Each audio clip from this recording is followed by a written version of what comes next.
The Multimedia Ninja Podcast, episode 47. Hello again, and welcome to the Multimedia Ninja Podcast, where it's all about surviving and thriving in the digital convergence. My name is Bradford Rogers, and I'll be interviewing some multimedia ninjas who are making things happen in their respective fields and sharing tips, tools, and insights for multimedia artists and content creators. As always, you can find show notes at themultimedianinja.com. This week, drummer and web developer Mr. Kevin Leahy. As you may know, in this podcast series, my friends and I will be talking about all things multimedia, including creativity, shaping your ideas, and how to be more productive doing it, regardless of what kind of content you're creating. We have got an exciting episode for you today, so what do you say we just let's get to it? Well, hey there, and welcome back to another episode of The Multimedia Ninja. Glad you could join us. We got another great show, and I will not dilly-dally along too much. We've got the new stuff up in the studio here somewhat, and we got the party lights tonight because we're still hanging some other stuff, but you can appreciate the nice blue and magenta tones. But we'll give you a little tour of the studio maybe later. But we spent a lot of time doing some fiberglass work and some painting, and Crazy Mike came over and hung some panels, and now we have a different setup, and Daisy approves of it. But I'll spare you some of those details for later. I also did a little tutorial, which may be up by now, on how I modified some of the Multimedia Ninja website, which is WordPress, modified some of the CSS templates in there. And if that's not up already by the time you hear this, it probably will be shortly. And that is apropos of what we're doing this week, because we have as our guest a good friend of mine who has been on before when we were audio only. He got the last audio only, so I figured the least we could do is have him on now that we have video every episode. So, ladies and gentlemen, please give a round of applause for our friend, Mr. Kevin Leahy. Thank you. How's it going, man? Very good, very good. Beautiful spot here. Yeah. Very cool. I blend in. Yeah. Maybe too well. I should have had my Creejack shirt on, but I think I've had that in another episode, so we'd be matching exactly then.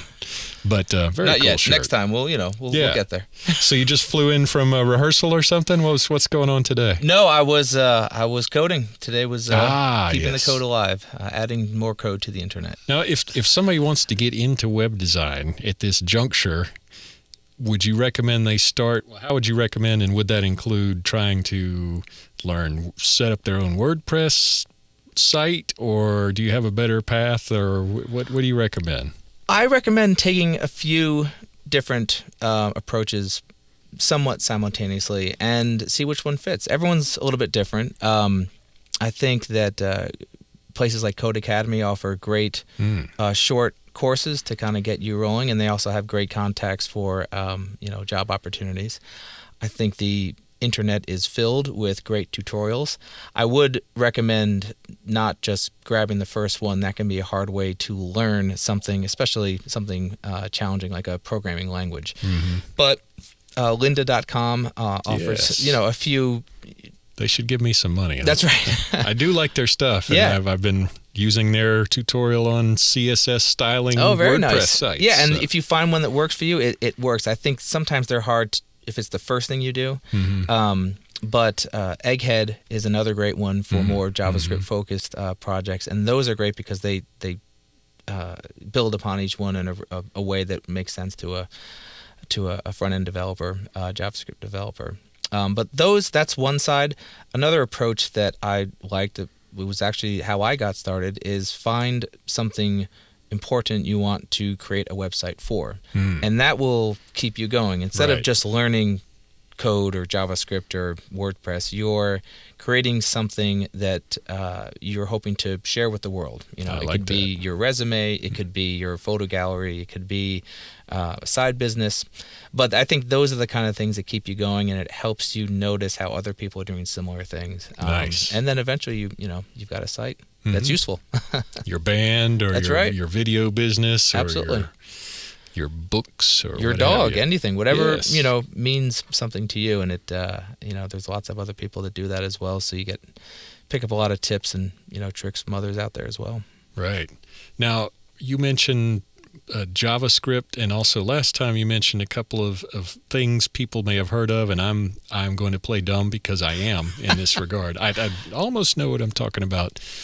There are some things, I don't know if frameworks is the word. There are some things like Bootstrap. There's jQuery. Yes. And assuming I know nothing about those other than I've seen the words and they're included somehow in some of these WordPress themes, what are those things? Yeah, it's confusing, first of all. I'll just say I was reading an article earlier today about how to bootstrap React. And it has nothing to do with Bootstrap, the framework. It's using Bootstrap like its original term. But since I'm a developer, I think of Bootstrap as the framework that's people use for developing responsive sites. So the challenge is figuring out what layer you want to understand this stuff. There are people developing and contributing to these frameworks, and there's other people using them for sites. I'm more of the latter. Yeah. So now if I see a theme uses Bootstrap. Yes. What the heck does that mean? Well, that means that it's using a framework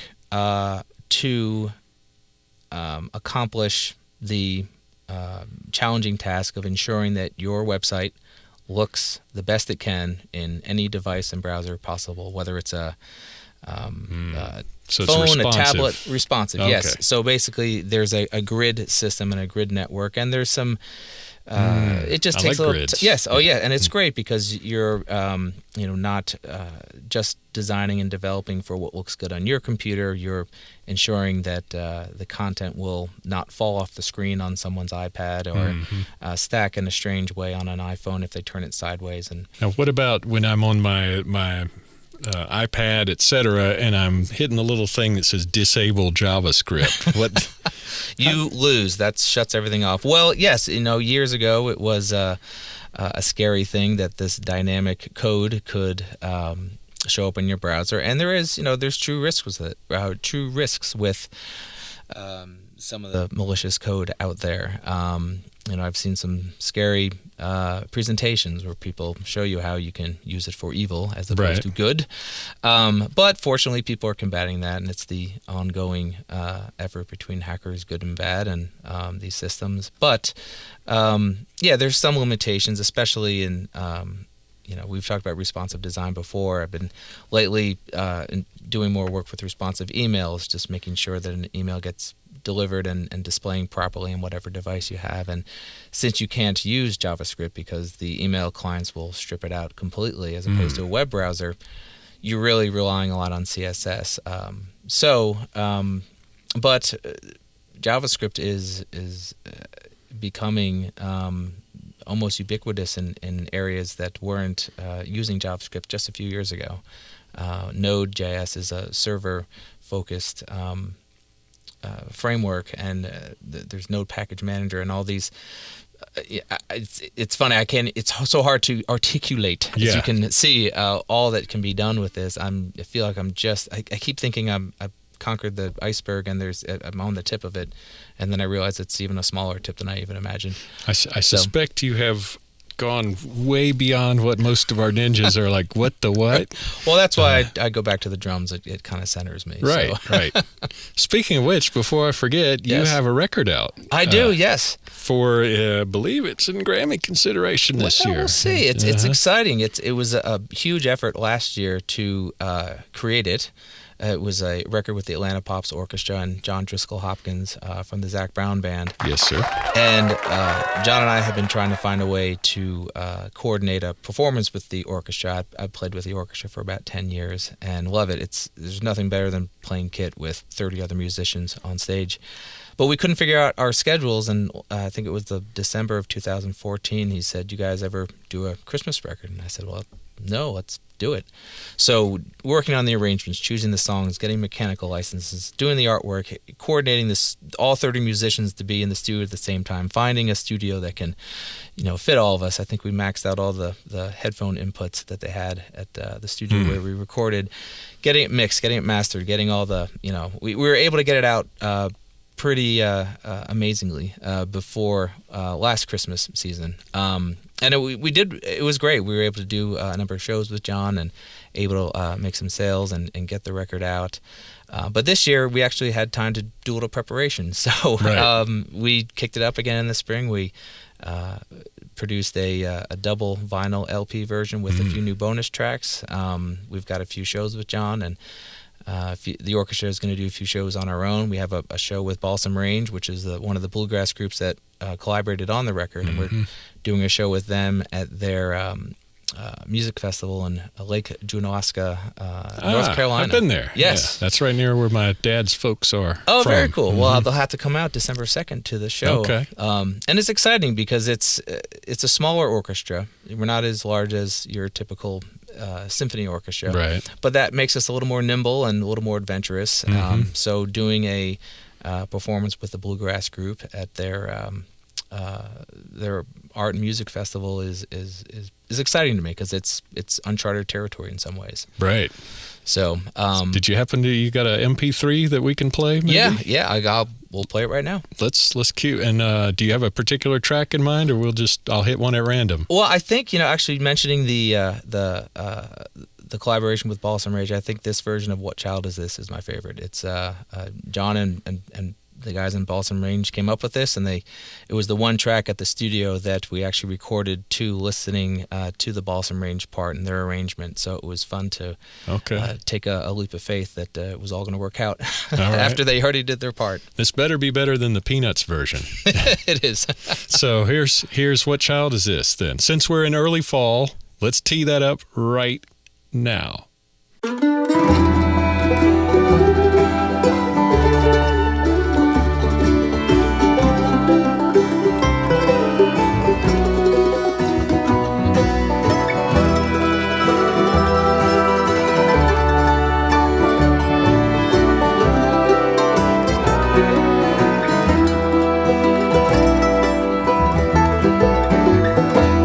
What child is this who laid to rest on Mary's lap is sleeping, whom angels greet with anthems sweet, while shepherds watch our keeping?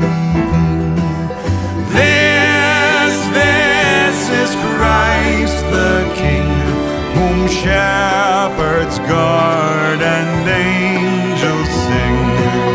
Haste, haste to bring him, Lord, the babe, the Son of Mary.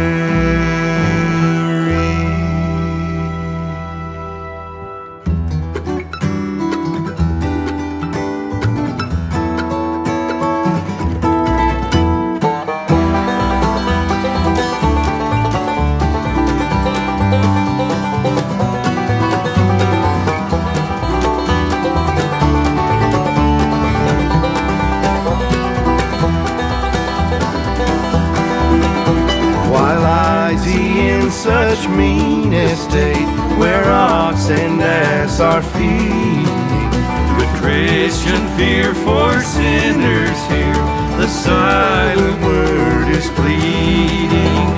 This is Christ the King, whom shepherds guard and angels sing. Haste, haste to bring him long, the babe, the Son of Mary.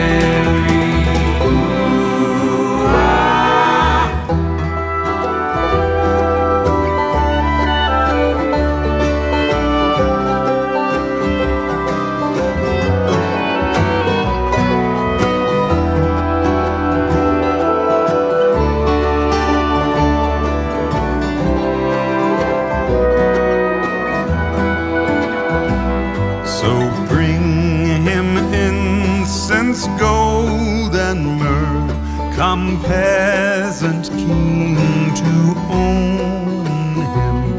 The King of Kings salvation brings, that loving hearts enthrone him. This is Christ the King, whom shepherds guard and angels sing. Haste, haste to bring him, Lord, the babe, the Son of Mary.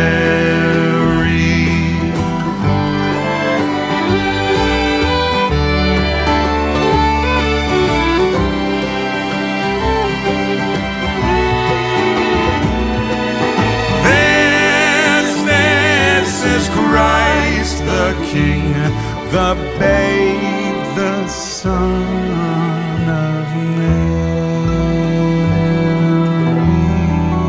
Wow, that was nice. Oh, thank you. Yeah, I have that. I just can't go without. I know John sings the Grinch. Yes. You may not be aware that I do as well. I didn't know that. And so just because let me just tee up that version of me and Timothy P. Green Very nice. doing the Grinch, which I think we recorded shortly before he chopped his arm on the drone we were flying around. Oh, no. Or it chopped him, but anyway, that has nothing to do with this song, which is this. Roll 'em. Yeah, so I don't know, man. I don't always feel the Christmas thing. What about you? You know, what's up with the traffic, man? I'm saying, well, in fact, people actually call me the Grinch sometimes, but I'm sure you're not aware of that. But have you ever heard that song? I think we should just bust up into that. What do you think? Let's do it. You're a mean one, Mr. Grinch. You really are a heel. You're as cuddly as a cactus. You're as charming as an eel, Mr. Grinch. You're a bad banana with A greasy black peel.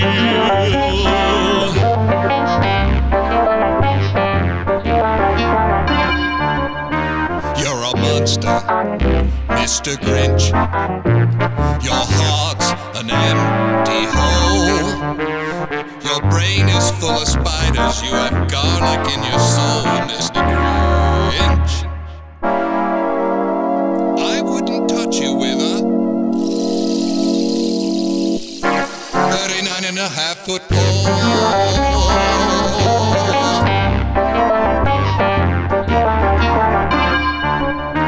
You're a foul one, Mr. Grinch. You have termites in your smile. You have all the tender sweetness of a seasick crocodile, Mr. Grinch.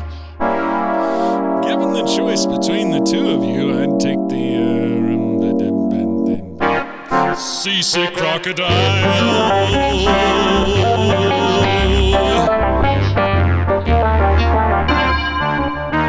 You're a rata, Mr. Grinch. You're the king of sinful sots. Your heart's a dead tomato splotch with moldy purple spots, Mr. Grinch. You're a three-decker sauerkraut and toadstool sandwich with authentic sauce.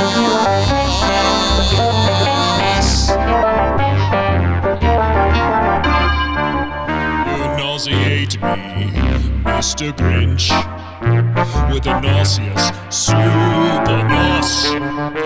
You're a crooked, dirty jockey and you drive a crooked horse, Mr. Grinch. Your soul is an appalling dump heap, overflowing with the most disgraceful assortment of rubbish imaginable, mangled up and tangled up knots.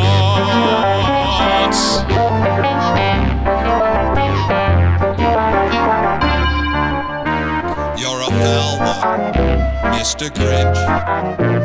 You're a nasty, nasty skunk.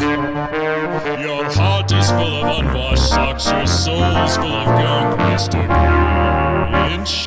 The three words that best describe you are as follows, and I quote: stink, stank, stunk.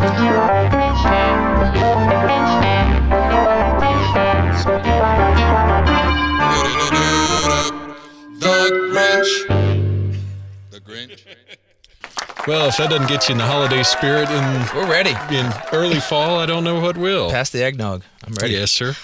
So what else you got coming up musically? I've just got a few shows with a few different groups that I've been playing with in the Atlanta area. I love when the fall comes around. The fall festivals kick into gear. Everyone escapes their air-conditioned houses and gets out. So, in 2 weeks I'm playing the Wire and Wood Festival with the Smokin' Novas. Okay. Great band with Andrew Hyra, Brian Bristow, and John Keane. I've got...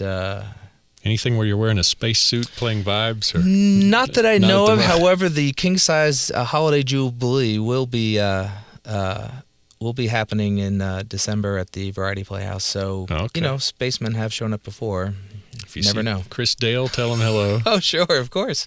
Yeah, and that's truthfully Wabi sabi. that's the fun part about doing some of these shows is that some of these players we've been playing with for years, I've been playing with for years, and I just haven't gotten a chance to see them as often because we're off doing different projects and tours. But fall to early winter, it's almost a homecoming when we see these dates on the calendar because we know we'll get to catch up with everyone and By the way, when you see the Timothy P. Green for your consideration landing page, don't kick my...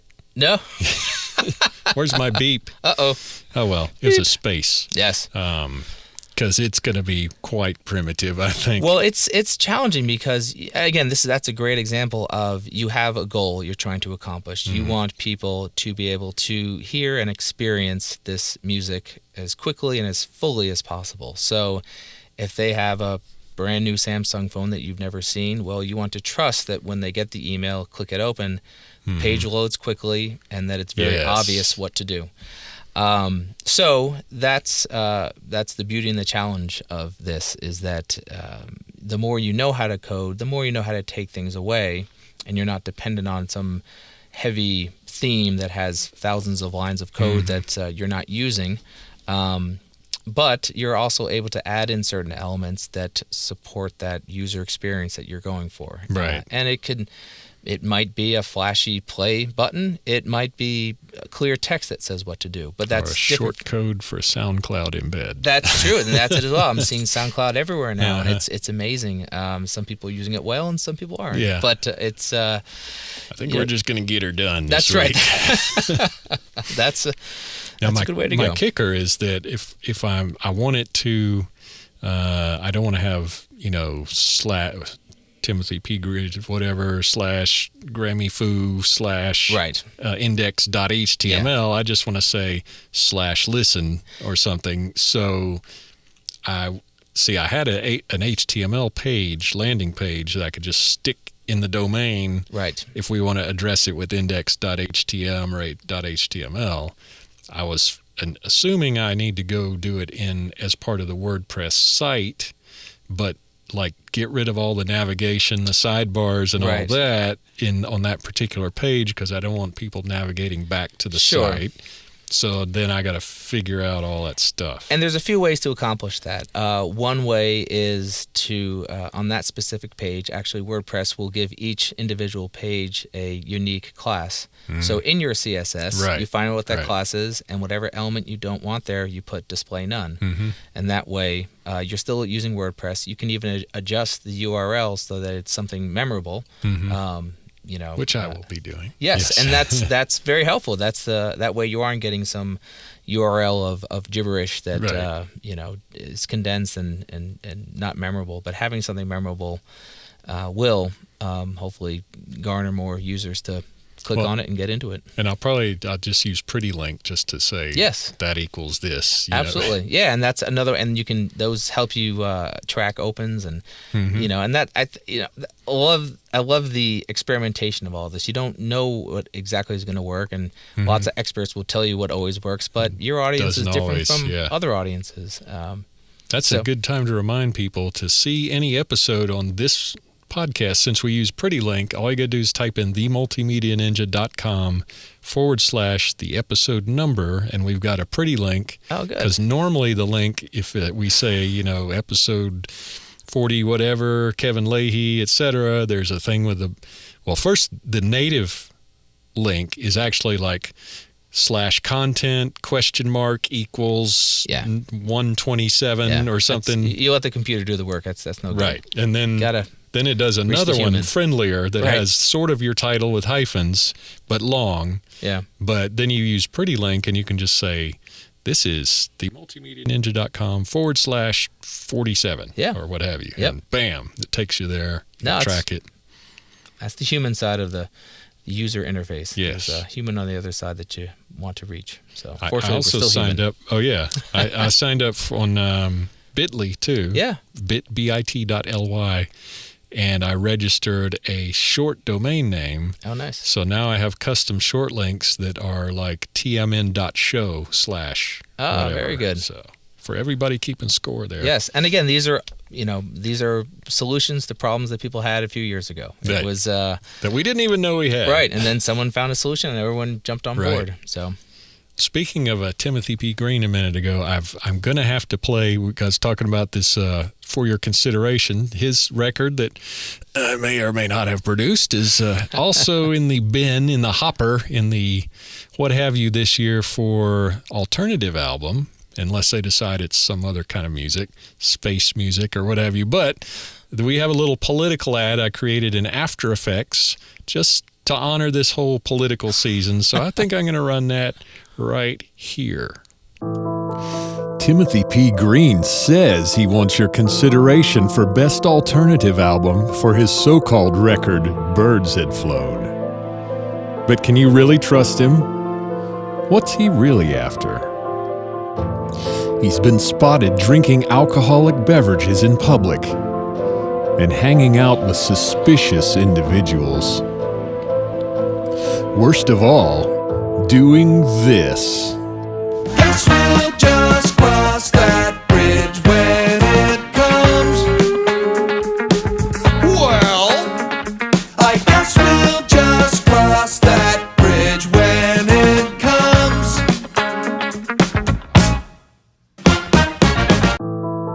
So when you hear Timothy P. Green ask for your consideration for Birds Had Flown, don't believe it until you see it on the ballot.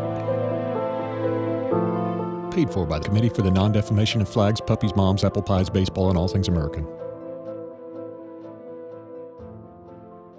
Well, and there you have it. shocking.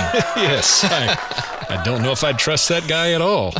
But I need to know more. That's right. We hope so. Very cool. Yeah. So I while we're segueing from that, jQuery. Oh, yes. What? No, actually, right before I went that way, we were talking about Bootstrap. Right.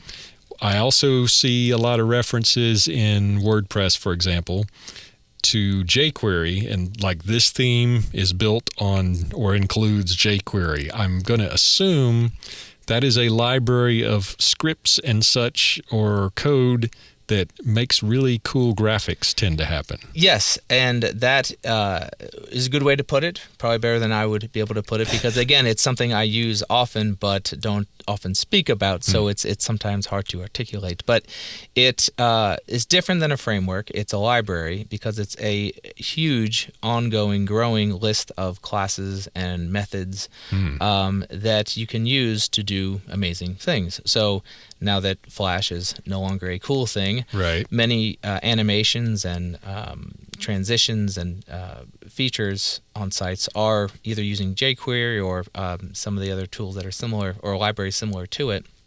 But they're very easily understood. You're not looking at 40 lines of JavaScript that has a bunch of math and computations in it. You're looking at class names or methods that are more human readable. So if a method is checking if something has a class, it's .has class. If something is, and so that I think that's what's actually led to a lot of people adopting it. It's easier to build upon and easier to try things out and experiment again without having to know a deep compiled language style programming method. So, is there something comparable? Like, is it? Well, let's see. There were, I can't off the top of my head think of any, which shames me, but I recently did a project with Angular, and Angular doesn't use jQuery, but it has its own type of library for transitions and that sort of thing. There's many out there. I just don't have much experience with them, but there are libraries that are less popular but support unique aspects of user interface design. Gotcha. Google knows much more than me. Google knows on all. that subject. Google Yes. knows all. Well, let me ask one of our favorite segments, which I call "What the heck are you doing?" which is where we ask what hardware, software, piece of hardware, software tip, technique, or philosophy is really rocking hard for you today, this week, this month, or this year. Great question. I'll start with this week. WebStorm is a tool that I've been using lately. Amazing. Never heard of it. Oh yes, it's well, if you've been using Dreamweaver and other HTML tools, this is that on lots and lots of steroids. Okay. So it's there's a few similar tools for different types of. There's PHP Storm for PHP developers. There's so the WebStorm is primarily for front end web development. And I barely touched the surface of it, but it helps in building these modern web apps as they are nowadays, running Node Package Manager and terminal windows to assist in running some of the necessary supporting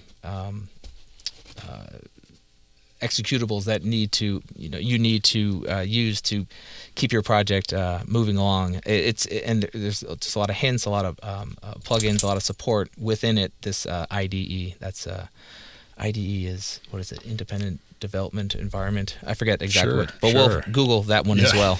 But it's just a much more powerful coding environment, and again, it's another great tool when you're working on with other people using the same tool. A lot of amazing things get done pretty darn quickly. WebStorm. Yes. Nice. Now, maybe you can get back with me. I'll put some of these in the show notes. Sure. Yeah, that's a great one. I have a growing list now. Right. Which I will email you as best I can read them. Yes. I'm trying to think what else I use. It's been a lot of that lately, to be honest. But or in the spirit of what you said, I'm actually going to try and find the links myself to a lot of this.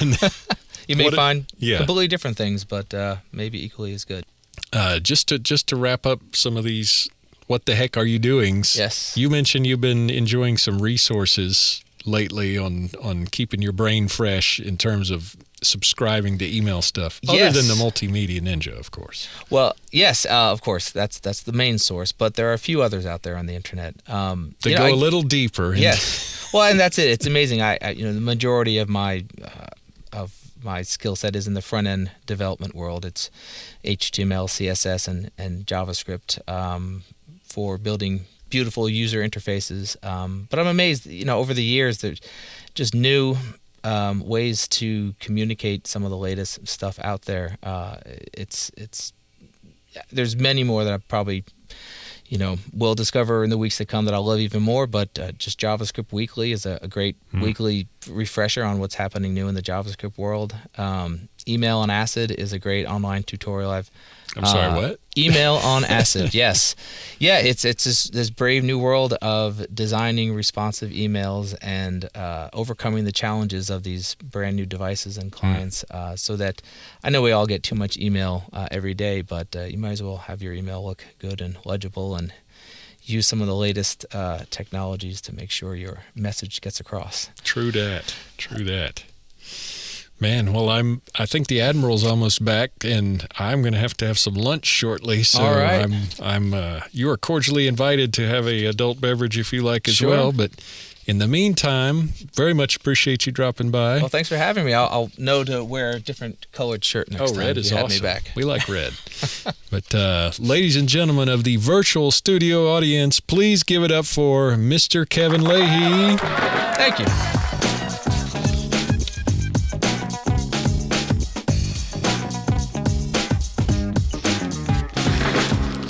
Well, that just about wraps up another edition of the Multimedia Ninja. We hope you come back next week and bring your friends.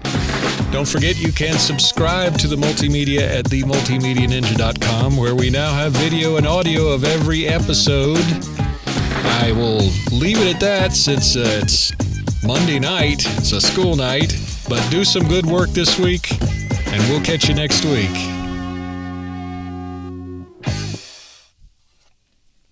Boy, I buggered that up.